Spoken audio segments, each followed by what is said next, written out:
చపాతీ చక్కగా రుద్దేసేసుకొని ఇలా అట్ల పిండి మీద పెట్టేసుకొని ఆయిల్ వేసుకోవాలి.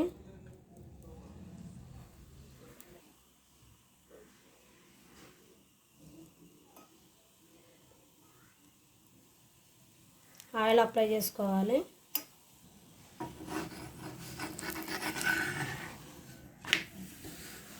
చాలా సాఫ్ట్గా బాగుంటాయండి చపాతీలు. చపాతీ చక్కగా రెడీ అయిపోయిందండి.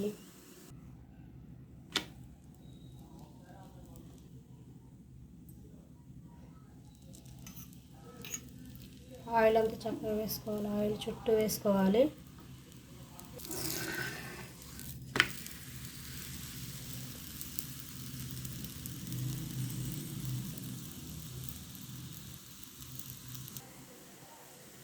చపాతీ రెడీ అయిపోయిందండి. చపాతీ ఆలు కుర్మా రెడీ అయిపోయింది.